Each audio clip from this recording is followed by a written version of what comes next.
Well, BookTube, it's not been 24 hours since I made a video. Maybe it's been 14 hours. But once again, I have a lot of books up here in the dining room, in the living room, that I want to get down into the lower level. I'm tired of looking at them. I'm kind of a neat freak, even though my wife says I'd never clean. But I like putting my books away, since I just want to keep up here what I'm seeking to read. These books just kind of get in the way, kind of clog my brain up, and I want to get them out of the way, out of my eyesight. So yeah, this morning I was writing in my diary. It is 10:28 at night. Not at night. It's 10:28 in the morning. It is February the 15th. We're in the middle of the month. It is a cold, dreary, gray, ugly morning here in West Michigan. Yesterday it was really pretty. It was sunshine, and maybe we'll see sunshine again before the week comes to a close. So Monday I went to thrift stores north of Holland. I went to Salvation Army. I went to another Goodwill store. And I went to another Bibles to Mexico store. And I went to a Goodwill. I went to two Goodwills, one Salvation Army. So I just kind of made the rounds. I had to fill the car up with gas, and I had to get a Valentine's card for my wife. So yeah, I made the rounds. And these are the books, the used books that I found. Well, first of all, I did get a book in the mail about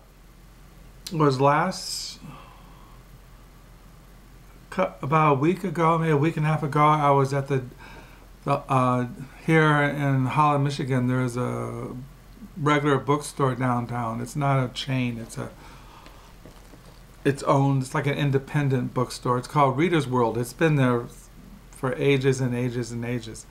But I was there with my wife. It was on a Sunday, and I was looking at books, and I saw this book that I really wanted, and I ordered it from Amazon. It's called The Invention of Science: A New History of the Scientific Revolution by David Woolton. I don't know. The book, I looked through it at Ritas World, and I don't know. I just have this thing about science, the history of science and discovery, things like that. It looked like a really interesting book. So, chapter 4 on the planet Earth, and I just look, the idea, the scientific revolution, it just looked really interesting. So I had to get it. So I got that in the mail. This morning I was reading for devotions The Last Adam, A Theology of the Obedient Life of Jesus in the Gospels by Brandon D. Crow. I really like this book. I recommend it. So yeah, the used books. Well,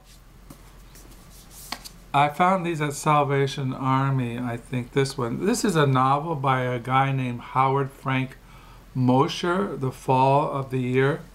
I never heard of this writer, but in the back it was recommended by Richard Rusko, who I really like all his novels, and Wallace Stagner. And Stagner wrote it takes place in the West. I think it takes place in where is it? Oh, I can't remember now. Anyway, it looked really interesting. He's written a lot of novels. I don't know, it was printed in 1999. It just looked interesting, so I got it. And then I found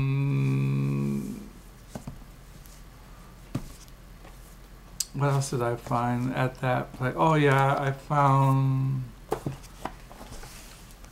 this book, The World Without Us by Alan Weisman. This is a book that I saw on BookTube. It's about what would the world be like if the human race became extinct. And it was just, I don't know, it's kind of like a science fiction kind of book, but I don't think it's, I think it's a non-fiction book. But anyway, it looked interesting. And I picked up this Don DeLillo, The Falling Man. It was kind of interesting. When I saw this book at Salvation Army, I buy, anytime I see a Don DeLillo book, I buy it. And I bought this, The Falling Man, and he was the author of Underworld, White Noise. You see him on BookTube. I have all of his books. So I thought, well, I surely had this one in my collection. Well, when I got home and I was on library thing, I didn't have this one. This is the only one I didn't have. So it was really a find to add to my Don DeLillo collection. So I found that, and then I found this book, Salvation Army, The Triumph of Meanness, America's War Against Its Better Self by Nicolas Mills. It says here, as we draw a close, it is clear that America is not the same nation it was when decades began, writes Nicolas Mills. There is a meanness in our public and private lives that has changed the way we see ourselves in the future. Like the bumper sticker that asks, where is Lee Harvey Oswald when his country needs him? We have crossed a line that not long ago marked the outer bounds of decency. The new meanness, Mills argues, is reflected in many ways, not just in the political shift to the right that has sent welfare back to the states for the first time since the New Deal, and that urges us to cut Head Start while adding billions more to defense budget, and then the military requested. The new meanness is also style and attitude. We hear it on the talk radio when G. Gordon Liddy advises his listeners on the best way to shoot a federal agent. We see it on pay-per-view television in the popularity of extreme fighting, in which combatants slug it out in bare-knuckle brawls held in steel cages. We read about it after the law officials raided a California sweatshop where workers were kept under guard and paid 50 cents an hour for sewing. So he goes on, yeah, you can see the triumph of meanness, and that we have elected a president who is a bully, a mean person. So I look kind of interesting, the triumph of meanness. And then what else I find there at that? Well, then I found, oh yeah, I found this short story collection. I never heard of this woman. Her name is Edith Pearlman. This is her short story collection, Bipolar Vision. I never heard of her, but I gave it a shot. And then at other thrift stores, I have this book already, but I was going to take it to the Book Nook. This is Marilyn Robinson. She was up for the Booker Prize for one of her novels. I can't remember right now what it was, but this is her book of essays, The Death of Adam, Essays on Modern Thought by Marilyn Robinson. I also have this book in my library, The Drama of Scripture, Finding Our Place in the Biblical Story by Craig G. Bartholomew and Michael W. Goheen. I have this book also. I got these for the Book Nook, the library used bookstore. Then I found this book, Roanoke, Solving the Mystery of the Lost Colony by Lee Miller. It says here, in November of 1587, a report reached London claiming Sir Walter Raleigh's expedition to land the first English settlers in America had floundered. something had gone wrong. Excuse me. The colonists on Roanoke Island off the coast of North Carolina, 115 men and women and children, had all vanished without barely a trace. For 400 years, the question of what became of the doomed settlers has remained unanswered. Where did they go?